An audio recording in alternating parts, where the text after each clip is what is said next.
Wonderful Wizard of Oz, Chapter 17, How the Balloon Was Launched. For 3 days, Dorothy heard nothing from Oz. These were sad days for the little girl, although her friends were all quite happy and contented. The Scarecrow told them there were wonderful thoughts in his head, but he would not say what they were because he knew no one could understand them but himself. When the Tin Woodman walked about, he felt his heart rattling around in his breast, and he told Dorothy that he had discovered it to be a kinder and more tender heart than the one that he had owned when he was made of flesh. The Lion declared that he was afraid of nothing on earth, and would gladly face an army of men, or a dozen of the fierce Callidas. Thus, each of the little party was satisfied except for Dorothy, who longed more than ever to get back to Kansas. On the 4th day, to her great joy, Oz sent for her, and when she entered the throne room, he said, pleasantly, "Sit down, my dear. I think I've found a way to get you out of this country." "And back to Kansas?" she said eagerly. "Well, I'm not sure about Kansas," said Oz, "for I haven't the faintest notion which way it lies. But the first thing to do is cross the desert, and then it should be easy to find our way home."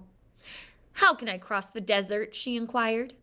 "Well, I'll tell you what I think," said the little man. "You see, when I came to this country, it was in a balloon.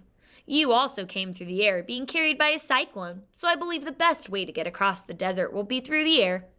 Now, it is quite beyond my powers to make a cyclone, but I've been thinking the matter over, and I believe that I can make a balloon." "How?" asked Dorothy. "A balloon," said Oz, "is made of silk, which is coated with glue to keep the gas in it. I have plenty of silk in the palace, so it will be no trouble for us to make the balloon. But in all this country, there is no gas to fill the balloon with to make it float." "If it won't float," remarked Dorothy, "how will it be of any use to us?" "True," answered Oz, "but there is another way to make it float, which is to fill it with hot air. Hot air isn't as good as gas, for if the air should get cold, the balloon will come down in the desert, and we should be lost."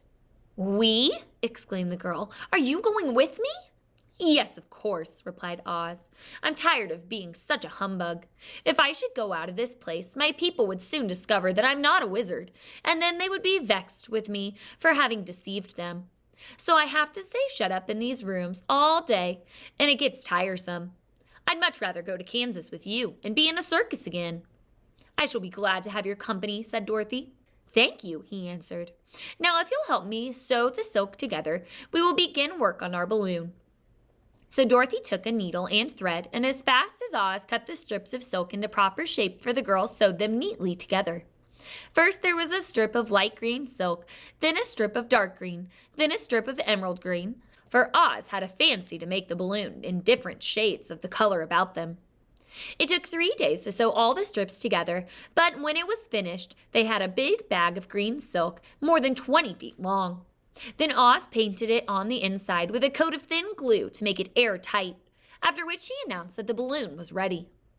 "But we must have a basket to ride in," he said. So he sent the soldier with the green whiskers for a big cloth basket, which he fastened to the many ropes in the bottom of the balloon. When it was all ready, Oz sent word to his people that he was going to make a visit to his great brother wizard who lived in the clouds. The news spread rapidly throughout the city, and everyone came to see the wonderful sight. Oz ordered the balloon carried out in front of the palace, and the people gazed upon it with much curiosity. The Tin Woodman had chopped a big pile of wood, and now he made a fire of it, and Oz held the bottom of the balloon over the fire so that the hot air arose from it, and it would be caught in the silken bag. Gradually the balloon swelled out and rose into the air, until finally the basket just touched the ground. Then Oz got into the basket and said to all the people in a loud voice, "I am now going away to make a visit. While I am gone, the Scarecrow will rule over you. I command you to obey him, as you would me." The balloon was by this time tugging at the rope that held it to the ground, for the air within it was hot, and this made it so much lighter in weight than the air without that it pulled hard to rise into the sky. "Come, Dorothy," cried the wizard. "Hurry up, or the balloon will fly away."